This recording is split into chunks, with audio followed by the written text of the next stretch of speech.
الحمد للہ رب العالمین والصلاة والسلام علی قائد الغر المحجلین نبینا محمد وعلی آلہ وصحبہ اجمعین وبعد۔ محترم بھائیوں اور بہنوں، الکبائر کورس کے اس کلاس میں آپ سب کا استقبال ہے، اور آج ہم الکبائر کورس کا آخری درس پڑھنے والے ہیں۔ آج ہم اس کورس کو ختم کریں گے۔ تو بڑے بڑے گناہوں میں سے ایک گناہ ہے بال چپکانا، یعنی بال میں بال لگانا، جس کو آج کے ڈیٹ میں ویگ بھی کہتے ہیں۔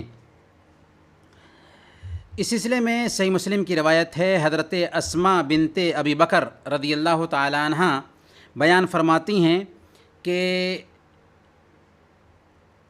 اللہ کے نبی صلی اللہ علیہ وسلم کے پاس ایک عورت آئی اور اس نے اللہ کے نبی صلی اللہ علیہ وسلم سے کہا کہ میری ایک بیٹی ہے جس کی نئی نئی شادی ہوئی ہے، اور خسرہ کے سبب ایک بیماری کی وجہ سے اس کے بال سارے کے سارے گر گئے ہیں، کیا میں اس کے بال میں بال لگا سکتی ہوں؟ تو اللہ کے نبی صلی اللہ علیہ وسلم نے ارشاد فرمایا، لعن اللہ الواصلۃ والمستوصلہ، اللہ کی لعنت ہے ایسی عورت پر جو بال میں بال لگاتی ہے یا بال میں بال لگواتی ہے۔ تو لگانے والی عورت پر بھی لعنت، اور جو عورت اپنے بال میں بال چپکواتی ہے اس عورت کے اوپر بھی اللہ کے نبی صلی اللہ علیہ وسلم نے لعنت بھیجا۔ اور صحیح بخاری کی ایک روایت میں آتا ہے کہ حضرت امیر معاویہ رضی اللہ تعالی عنہ نے ایک مرتبہ بالوں کی ایک لٹھ لی اور اپنے محافظ کے ہاتھ سے اس کو پکڑا، اور اس کے بعد منبر پر چڑھ کر کے فرمایا کہ تمہارے علماء کہاں ہیں؟ میں نے اللہ کے نبی صلی اللہ علیہ وسلم کو اس سے منع کرتے ہوئے سنا ہے، میں نے اللہ کے نبی صلی اللہ علیہ وسلم کو اس سے منع کرتے ہوئے سنا ہے، اور آپ نے فرمایا کہ بنو اسرائیل اسی وجہ سے ہلاک ہوئے کہ ان کی عورتوں نے اس طرح کے بال استعمال کرنا شروع کر دیا تھا۔ اور سب سے بڑی بات یہ ہے کہ وگ استعمال کرنے میں کافر عورتوں کی مشابہت ہے، غیر قوموں کی مشابہت ہے، اور ہمارا دین کیا کہتا ہے؟ ہمارا دین یہ کہتا ہے کہ من تشبہ بقوم فہو منہم، جس نے کسی قوم کی مشابہت اختیار کی وہ انہی لوگوں میں سے ہے۔ ہاں، یہاں پر ایک مسئلہ اور ہے، مسئلہ ہے ہیئر ٹرانسپلانٹ کا، یعنی بالوں کی پیوند کاری کا۔ کیا بالوں کی پیوند کاری کی جا سکتی ہے؟ یعنی ایک آدمی جو گنجا ہے، گنجا آدمی کیا اپنے سر پر بالوں کی پیوند کاری کر سکتا ہے؟ تو صحیح بات یہ ہے کہ گنجا آدمی اپنے سر پر بالوں کی پیوند کاری نہیں کر سکتا۔ ہاں، بالوں کی کاشت اگر کرے، یعنی بال اگانے کے لیے علاج کرتا ہے، تو اس بات کی گنجائش ہے کہ بال اگانے کے لیے کچھ دوائیں استعمال کر سکتا ہے، علاج کر سکتا ہے۔ ہاں، ایک مسئلہ یہاں پر یہ ہے کہ ایک عورت ہے جو گنجی ہے، یعنی اس عورت کے سر پر بالکل بال نہیں ہے، سارے بال گر گئے کسی بھی وجہ سے، تو وہ عورت اپنے عیب کو چھپانے کے لیے، اپنے عیب کو چھپانے کے لیے وگ استعمال کرتی ہے، تو اس خاص حالت کے اندر اس کے لیے جائز ہوگا۔ لیکن اگر خوبصورتی کے لیے کوئی عورت ایسا کرتی ہے تو وہ ناجائز ہوگا۔ یعنی عیب کو چھپانے کے لیے ایک عورت کے لیے، کیونکہ ایک عورت کی خوبصورتی بال میں ہے، اور ایک عورت کا بال کسی بیماری کی وجہ سے گر گیا، تو ایسی عورت اگر اپنے عیب کو چھپانے کے لیے ایسا کرتی ہے تو اس کے لیے خاص حالت میں جائز ہوگا۔ لیکن ایک عورت ہی ہے جو خوبصورتی کے لیے وگ استعمال کرتی ہے تو اس کے لیے جائز نہیں ہوگا۔ بڑے گناہوں میں سے ایک گناہ ہے چوسر کھیلنا۔ چوسر کھیلنا بھی بڑے گناہوں میں سے ایک گناہ ہے، اور چوسر کی مختلف شکلیں آج پائی جاتی ہیں۔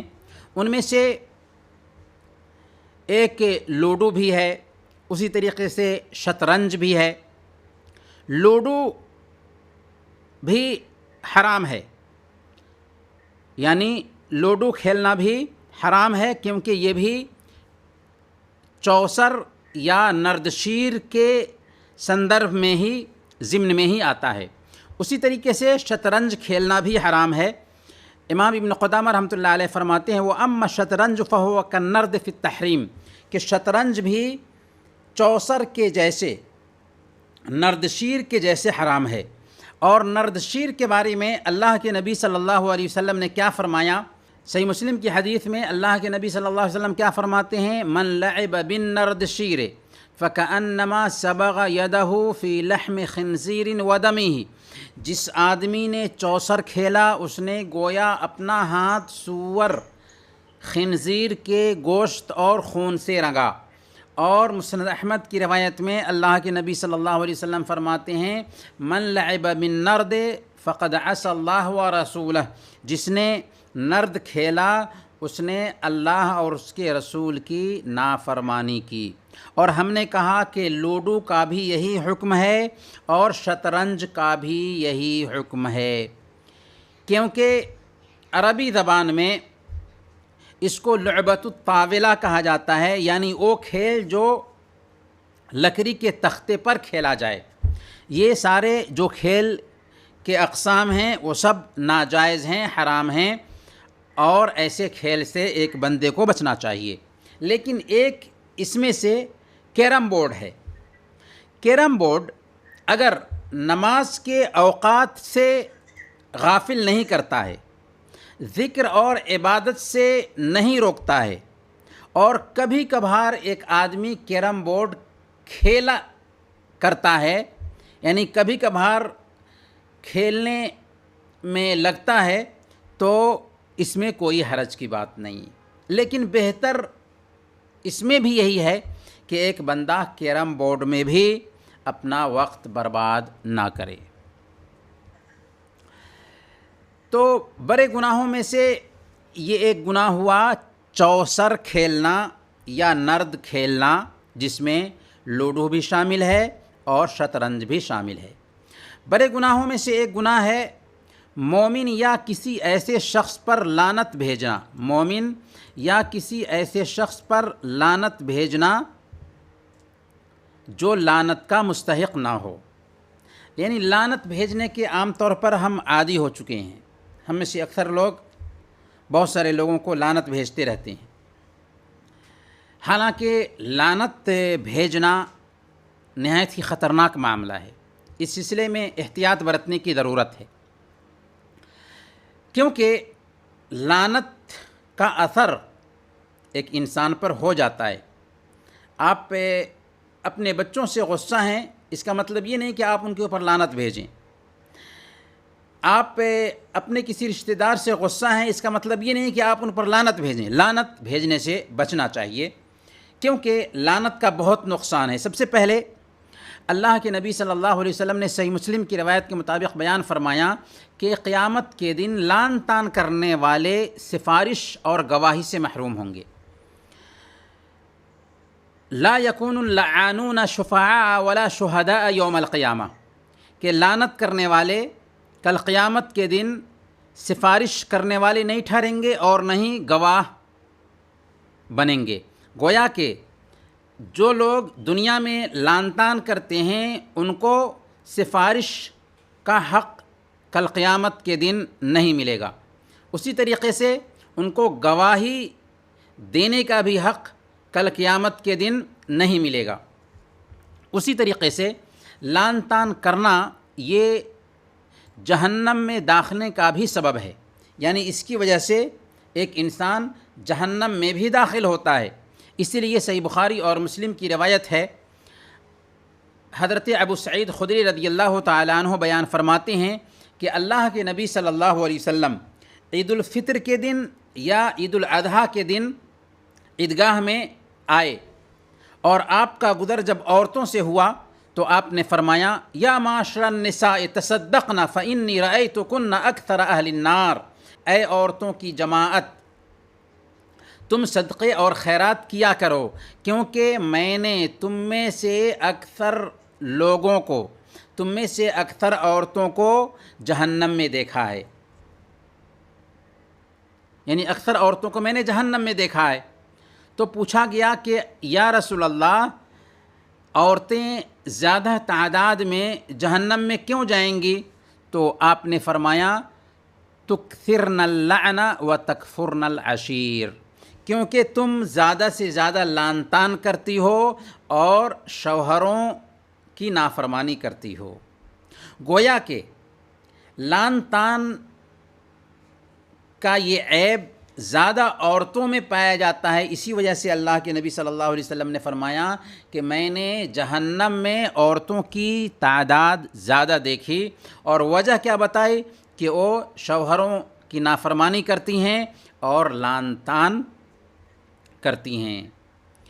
اسی طریقے سے کبھی کبھار لعنت بھیجنے والے کی یہ لعنت کرنے والے پر ہی لوٹ کر آ جاتی ہے۔ لعنت اگر آپ کسی کے اوپر کر رہے ہیں تو کبھی کبھار وہ لعنت کرنے والے پر لوٹ کر آ جاتی ہے۔ اس سلسلے میں سنن ابی داؤد کی روایت ہے، حضرت ابو الدرداء رضی اللہ تعالیٰ عنہ بیان کرتے ہیں کہ اللہ کے نبی صلی اللہ علیہ وسلم نے ارشاد فرمایا کہ ایک بندہ جب کسی کے اوپر لعنت بھیجتا ہے تو یہ لعنت آسمان پر چڑھتی ہے، آسمان پر چڑھتی ہے تو آسمان کے دروازے اس لعنت کے لیے بند کر دیے جاتے ہیں، چنانچہ یہ لعنت زمین پر لوٹ کر آتی ہے تو زمین کے دروازے بھی اس کے لیے بند کر دیے جاتے ہیں۔ اب وہ دائیں بائیں جھانکتی ہے، دیکھتی ہے کہ کدھر جانا۔ فَإِذَا لَمْ تَجِدْ مَسَاغًا، اگر وہ کہیں جگہ نہیں پاتی تو لعنت جس کے اوپر بھیجی گئی ہے اس تک آتی ہے۔ اگر واقعی وہ لعنت کا مستحق تھا تو اس کے اوپر وہ واقع ہو جاتی ہے، وَإِلَّا رَجَعَتْ إِلَىٰ قَائِلِهَا، ورنہ جس نے لعنت بھیجا تھا لعنت کے الفاظ اسی تک لوٹ کر آ جاتے ہیں۔ تو گویا کہ اگر آپ کسی پر لعنت بھیجتے ہیں اور وہ لعنت کا مستحق نہیں تھا تو وہ لعنت جو ہے نا آپ پر لوٹ کر آ جائے گی، اس لیے لعنت سے بچنا چاہیے۔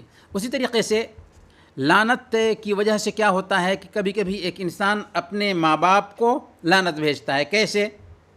صحیح بخاری کی حدیث میں بتایا گیا ہے کہ اللہ کے نبی صلی اللہ علیہ وسلم فرماتے ہیں کہ من الکبائر ان یشتم الرجل والدیہ، کبیرہ گناہوں میں سے ایک یہ بھی ہے کہ ایک آدمی اپنے ماں باپ کو گالی دے۔ لوگوں نے کہا کہ یا رسول اللہ، کیا کوئی آدمی اپنے ماں باپ کو گالی دے گا؟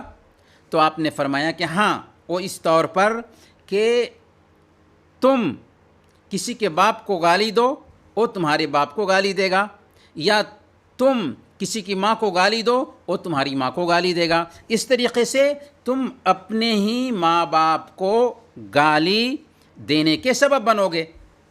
تو اس ناحیے سے لعنت کا انجام کیا ہوتا ہے کہ کبھی کبھار یہ لعنت اپنے والدین پر ہی لوٹ کر آ جاتی ہے۔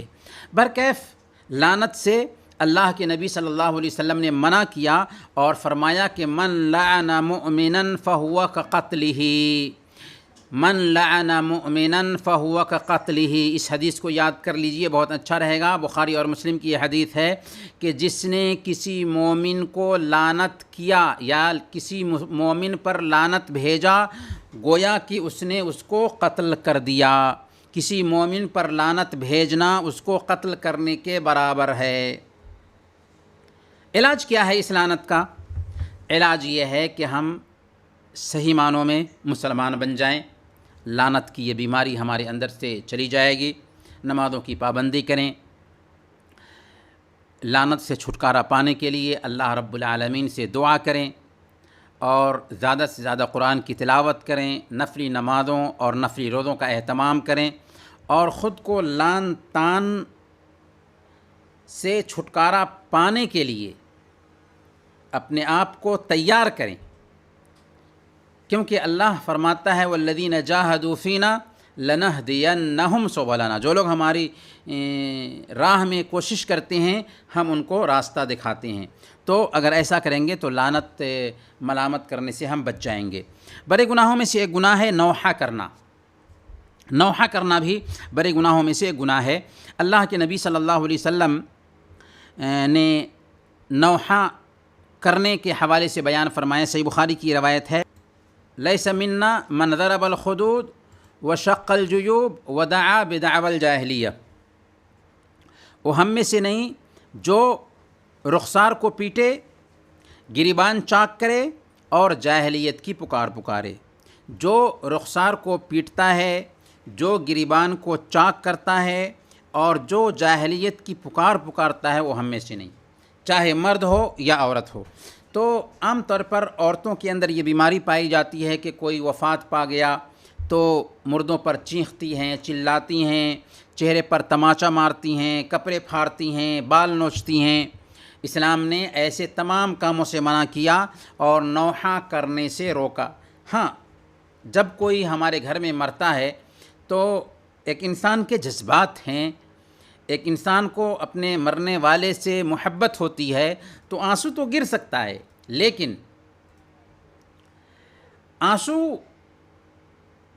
کے ساتھ ساتھ اگر کوئی آدمی چہرہ نوچنے لگے، ایک آدمی سر پیٹنے لگے، ایک آدمی گریبان چاک کرنے لگے تو یہ منع ہوگا۔ آنسو یہ رحمت کی پہچان ہے، اور اللہ کے نبی صلی اللہ علیہ وسلم کے بیٹے حضرت ابراہیم کی وفات ہوئی تھی تو اللہ کے نبی صلی اللہ علیہ وسلم کی آنکھوں سے آنسو گرے تھے، اور آپ نے فرمایا تھا کہ یہ رحمت کے آنسو ہیں، اور آپ نے یہ بھی کہا تھا کہ آنکھیں تو اشکبار ہیں، دل غمگین ہے، لیکن ہم وہی کہتے ہیں جس سے ہمارا رب راضی ہو، پر اس بات کی ہماری شریعت اجازت نہیں دیتی ہے کہ ہم رخسار کو پیٹیں، گریبان چاک کریں اور جاہلیت کی پکار پکاریں۔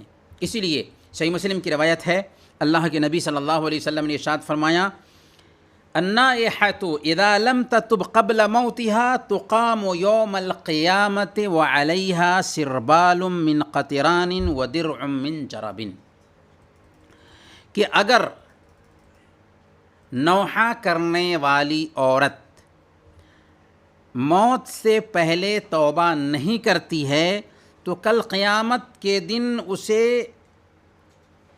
جب لایا جائے گا تو اس کے بدن پر تارکول کی قمیص ہوگی اور خارش والا کرتا ہوگا۔ تارکول وہ تیل ہے جو صنوبر کے درخت سے حاصل کیا جاتا ہے، اور اونٹ وغیرہ کو جب وہ خارش زدہ ہو جائے تو لگایا جاتا ہے۔ اس میں کنایہ اس بات سے ہے کہ چونکہ نوحہ کرنے والی عورت کو تارکول کی قمیص پہنائی جائے گی تو آگ اس قمیص کو جلدی لگے گی، اس سے عبارت ہے کہ جلدی سے وہ آگ میں جلے گی۔ ایسی عورت جو نوحہ کرنے کی عادی تھی اور اس سے توبہ نہیں کیا یہاں تک کہ اس کی موت ہو گئی، تو نوحہ اور ماتم کرنے سے ہمارا دین منع کرتا ہے، لیکن آنکھ سے آنسو آنا یہ عیب کی بات نہیں ہے۔ بڑے گناہوں میں سے ایک گناہ ہے چہرے پر مارنا اور چہرے پر نشان بنانا۔ چہرے پر مارنا اور چہرے پر نشان بنانا بھی بڑے گناہوں میں سے ایک گناہ ہے۔ سب سے پہلے چہرے پر مارنا۔ امام بخاری رحمۃ اللہ علیہ نے الادب المفرد میں یہ روایت نقل کی ہے، حضرت ابو ہریرہ رضی اللہ تعالیٰ عنہ بیان فرماتے ہیں کہ اللہ کے نبی صلی اللہ علیہ وسلم نے ارشاد فرمایا، اذا ضرب احدکم فلیجتنب الوجہ، تم میں سے اگر کوئی آدمی مارتا ہے تو اسے چاہیے کہ چہرہ پر مارنے سے بچے۔ یعنی کبھی کبھار ہمارے بچے شرارت کرتے ہیں تو آج کا ایجوکیشن سسٹم جو ہے وہ بالکل بچوں کو مارنے سے منع کرتا ہے، حالانکہ اسلام نے یہ کہا کہ اگر بچے شرارت کرتے ہیں تو تنبیہ کے لیے مارنے کی گنجائش ہے، لیکن بدلہ لینے کے لیے نہیں مار سکتے، ستانے کے لیے نہیں مار سکتے، اور کسی کو بھی نہیں مار سکتے ایسا، لیکن تنبیہ کے لیے، سدھار کے لیے مارنے کی گنجائش ہے۔ اسی لیے اللہ کے نبی صلی اللہ علیہ وسلم نے کیا فرمایا؟ مروا اولادکم بالصلاۃ وهم ابناء سبع سنین وضربوهم ابوهم علیہا وهم ابناء عشر وفرقوا بینہم فی المضاجع۔ سنن ابی داؤد کی روایت ہے، اللہ کے نبی صلی اللہ علیہ وسلم فرماتے ہیں کہ تمہارے بچے جب 7 سال کے ہو جائیں تو ان کو نماز کا حکم دو، اور 10 سال کے ہو جائیں اور نماز نہ پڑھتے ہوں تو ان کی پٹائی کرو۔ گویا کہ 10 سال کا بچہ ہو جاتا ہے، نماز نہیں پڑھتا ہے تو اس کی پٹائی کرنی چاہیے، ماں باپ کو اس کا حکم ہے۔ اگرچہ بچے پر نماز فرض نہیں ہوئی ہے، لیکن ماں باپ اگر پٹائی نہیں کرتے ہیں، ماں باپ اگر اپنے بچوں کو نماز کا حکم نہیں دیتے ہیں تو ماں باپ گناہگار ہوں گے، اگرچہ بچے سے ابھی نماز کی مانگ نہیں ہے۔ برکیف یہاں پر پیٹنے کا حکم ہے، سدھار کے لیے، تنبیہ کے لیے، پر اللہ کے نبی صلی اللہ علیہ وسلم نے منع کیا کیا کہ چہرے پر مارا جائے، چہرہ پر مارنے سے منع کیا۔ کسی کو بھی ماریں لیکن چہرہ پر نہیں مارنا ہے۔ کیوں؟ چہرہ پر اس لیے نہیں مارنا ہے کہ چہرہ عزت اور شرف کی جگہ ہے، اور ہو سکتا ہے کہ اگر آپ چہرہ پر مارتے ہیں تو آنکھ میں انگلی چلی جائے، آنکھ پھوٹ جائے یا کچھ بھی نقصان ہو جائے۔ اس لیے اللہ کے نبی صلی اللہ علیہ وسلم نے چہرہ پر مارنے سے منع کیا، بلکہ چہرہ پر مارنا اسی طریقے سے چہرہ پر نشان لگانے سے بھی منع کیا۔ صحیح مسلم کی روایت ہے، نہا رسول اللہ صلی اللہ علیہ وسلم عن الضرب فی الوجہ، کہ اللہ کے نبی صلی اللہ علیہ وسلم نے چہرہ پر مارنے سے منع کیا، وعن الوسم فی الوجہ، اور چہرہ پر نشان لگانے سے منع کیا۔ کہیں کہیں پر یہ عادت ہوتی ہے کہ لوگ اپنے جانور کے چہرے پر نشان لگا دیتے ہیں پہچان کے لیے، تو جانور کے چہرے پر نشان لگانا بھی جائز نہیں ہے، جانور کے چہرہ پر نشان لگانا بھی حرام ہے، جائز نہیں ہے۔ ہاں، اگر پہچان کے لیے نشان لگانا ہی چاہتے ہیں تو جسم کے کسی اور حصے پر لگا سکتے ہیں، لیکن جانور کے چہرہ پر نشان نہیں لگا سکتے۔ الادب المفرد کی ایک حدیث ہے، حضرت جابر رضی اللہ تعالیٰ عنہ بیان کرتے ہیں کہ اللہ کے نبی صلی اللہ علیہ وسلم کا گزر ایک چوپایا سے ہوا، ایک جانور سے ہوا، اس کے چہرے پر نشان لگایا گیا تھا پہچان کے لیے، تو آپ نے فرمایا لعن اللہ من فعل ھذا، اللہ کی لعنت ہو ایسے انسان پر جس نے ایسا کیا ہے، یعنی چہرے پر، یہاں تک کہ جانور کے چہرہ پر نشان لگانے سے بھی منع کیا اللہ کے نبی صلی اللہ علیہ وسلم نے، اور کہا کہ لعنت ہو ایسے انسان پر۔ لا یسمن احد الوجہ ولا یضربنہ، کہ تم میں سے کوئی آدمی چہرے پر نہ مارے اور نہ ہی چہرے پر نشان لگائے۔ بڑے بڑے گناہوں میں سے یہ آخری گناہ ہوگا جس پر آج کا یہ کورس ختم ہوگا۔ 3 دن سے زیادہ تعلق کاٹے رکھنا، 3 دن سے زیادہ اپنے بھائیوں سے تعلق کاٹے رکھنا، یہ بھی بڑے گناہوں میں سے ایک گناہ ہے۔ شیطان کی چاہت یہ ہوتی ہے کہ مسلمانوں کے تعلقات خراب ہوں، شیطان یہ چاہتا ہے کہ مسلمان آپس میں محبت کے ساتھ نہ رہ سکیں، اس لیے آپ دیکھیں گے کہ کتنے لوگ اپنے بھائیوں سے تعلق کاٹ لیتے ہیں، بات نہیں کرتے، اور نوبت یہاں تک پہنچ جاتی ہے کہ کچھ لوگ قسم کھا لیتے ہیں کہ میں فلاں کے گھر نہیں جاؤں گا، میں فلاں سے بات نہیں کروں گا۔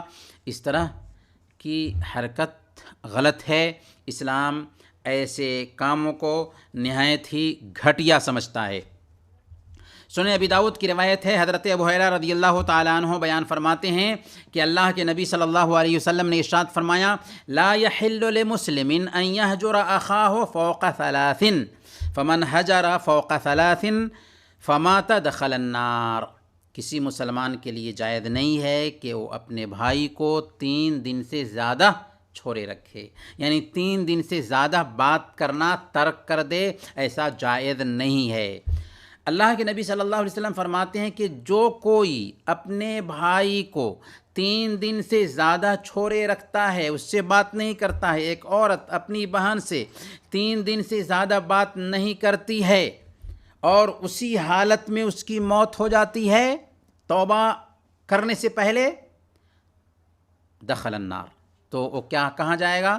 وہ جہنم میں جائے گا، صرف کس بنیاد پر کہ اس نے اپنے بھائی سے تعلق کاٹ رکھا تھا، صرف اس بنیاد پر کہ اس نے اپنی بہن سے تعلق کاٹ رکھا تھا، اپنی بہن سے بات نہیں کرتی تھی، اس بنیاد پر وہ جہنم میں جائے گی۔ بلکہ امام بخاری نے الادب المفرد میں یہ حدیث بھی نقل کیا ہے، اور اللہ کے نبی صلی اللہ علیہ وسلم فرماتے ہیں من حجر اخاہ سنتاً فہو کصفک دمہ، جس نے اپنے بھائی سے 1 سال تک بات کرنا چھوڑ دیا گویا کہ اس نے اس کو قتل کیا۔ جس نے اپنے بھائی سے 1 سال تک گفتگو کرنا چھوڑ دیا گویا کہ اس نے اپنے بھائی کا خون بہایا، اسے قتل کیا۔ کتنی سخت وعید ہے۔ بلکہ اگر کوئی آدمی اپنے بھائی سے، کوئی عورت اپنی بہن سے تعلق کاٹے ہوئی ہے تو ایسے بھائی اور ایسی بہن کی عبادت بھی قبول نہیں ہوتی۔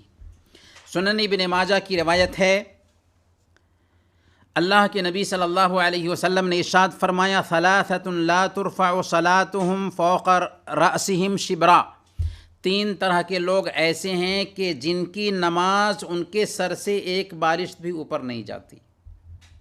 وہ کون 3 طرح کے لوگ ہیں جن کی نماز ان کے سر سے ایک بالشت بھی اوپر نہیں جاتی؟ آپ نے فرمایا رجل اما قوما وهم له کارہون، ایسا آدمی جس نے کسی قوم کی امامت کرائی حالانکہ وہ اس کو ناپسند کرتے ہوں۔ دوسرا آدمی وامرأة باتت وزوجها علیہا ساخط، ایسی عورت جو اس حالت میں رات گزارتی ہے کہ اس کا شوہر اس سے ناراض ہے۔ اگر ایک عورت اپنے شوہر کو ناراض کر کے رات گزارتی ہے اور نماز جو پڑھتی ہے تو اللہ رب العالمین اس کی نماز قبول نہیں فرماتا، ایک بالشت برابر بھی اس کی نماز اس کے سر سے اوپر نہیں اٹھتی۔ اور تیسرا وَأَخَوَانِ مُتَصَارِمَانِ، اور 2 ایسے بھائی جو آپس میں اختلاف رکھے ہوئے ہوں، آپس میں جلن رکھے ہوئے ہوں، آپس میں کٹے ہوئے ہوں، ایک دوسرے سے بات نہ کر رہے ہوں، تو ایسے 2 بھائیوں کی بھی نماز ایک بالشت برابر بھی اوپر نہیں اٹھتی ہے، یعنی اللہ تعالیٰ ان کی نماز بھی قبول نہیں فرماتا۔ بلکہ ہفتہ میں 2 دن ایسا چانس ملتا ہے ایک آدمی کو کہ اللہ رب العالمین کی وہ معافی کا حقدار بن سکتا تھا، سوموار کے دن اور جمعرات کے دن، لیکن اس معافی سے ایسے لوگ محروم کر دیے جاتے ہیں جو آپس میں اپنے بھائیوں سے تعلق کاٹے ہوئے ہوں۔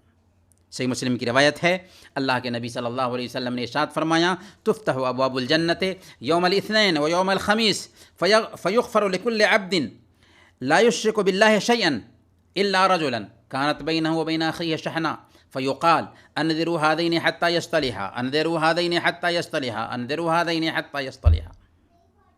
سوموار اور جمعرات کے دن جنت کے دروازے کھولے جاتے ہیں اور ہر بندے کے گناہ معاف کر دیے جاتے ہیں جس نے شرک نہیں کیا، سوائے ان 2 بھائیوں کے جو آپس میں اختلاف رکھے ہوئے ہوتے ہیں۔ ان دونوں کے بارے میں کہا جاتا ہے کہ ان دونوں کو مہلت دو یہاں تک کہ آپس میں صلح کر لیں، ان دونوں کو مہلت دو یہاں تک کہ آپس میں صلح کر لیں، ان دونوں کو مہلت دو یہاں تک کہ آپس میں صلح کر لیں۔ کتنی سخت وعید ہے ایسے لوگوں کے لیے جو اپنے بھائیوں سے تعلق کاٹ کر رہتے ہیں۔ اسی لیے 3 دن تک کی گنجائش رکھی گئی ہے، 3 دن سے زیادہ کی گنجائش نہیں ہے۔ صحیح بخاری کی روایت ہے، اللہ کے نبی صلی اللہ علیہ وسلم نے ارشاد فرمایا لا يحل لرجل ان يهجر اخاه فوق 3 ليال یلتقیان فیعرض ھذا ویعرض ھذا وخیرہما الذی یبدأ بالسلام۔ کسی مسلمان کے لیے جائز نہیں ہے کہ اپنے بھائی سے 3 دن سے زیادہ تعلق کاٹے رہے، کہ وہ ایک دوسرے سے ملتا ہو اور وہ اپنا منہ پھیر لیتا ہو، اور یہ دوسرے سے ملتا ہو اور اپنا منہ پھیر لیتا ہو۔ لیکن ان دونوں میں سب سے بہتر کون ہے؟ جو سلام میں پہل کرے۔ عام طور پر ہم اس کو اپنی انا کا مسئلہ بنا لیتے ہیں، وہ نہیں بولتے ہیں تو میں کیوں بولنے جاؤں؟ نہیں، یہاں پر انا کا مسئلہ نہیں بنانا چاہیے، بلکہ ہم خیر میں ہیں اگر ہم پیش قدمی کرتے ہیں۔ اللہ کے نبی صلی اللہ علیہ وسلم کے پاس میں ایک آدمی آیا اور اس نے اپنے رشتہ دار کی شکایت کی، کہا کہ میرا فلاں رشتہ دار ہے کہ میں اس سے اچھا معاملہ کرتا ہوں، وہ برا معاملہ کرتا ہے، میں اس کے ساتھ میں بھلائی کے ساتھ پیش آتا ہوں، وہ برائی کے ساتھ پیش آتا ہے، میں اس کے ساتھ میں اچھے انداز میں معاملہ کرتا ہوں اور وہ برے انداز میں معاملہ کرتا ہے۔ آپ نے فرمایا اگر تم ویسے ہی ہو جیسا تم کہہ رہے ہو تو گویا کہ تم اس کے چہرے پر دھول جھونک رہے ہو، اور تمہاری اگر ایسی کیفیت رہے گی نا تو اللہ کی طرف سے تمہاری حفاظت ہوتی رہے گی۔ تو اس کو انا کا مسئلہ نہیں بنانا چاہیے، بلکہ اگر اختلاف ہو گیا ہے تو فوراً اپنے بھائی سے تعلق بنانے کی کوشش کرنی چاہیے۔ جو آگے بڑھتا ہے سلام کرنے میں وہ بہتر ہے، اور اس کا درجہ اللہ رب العالمین کے ہاں اونچا ہے۔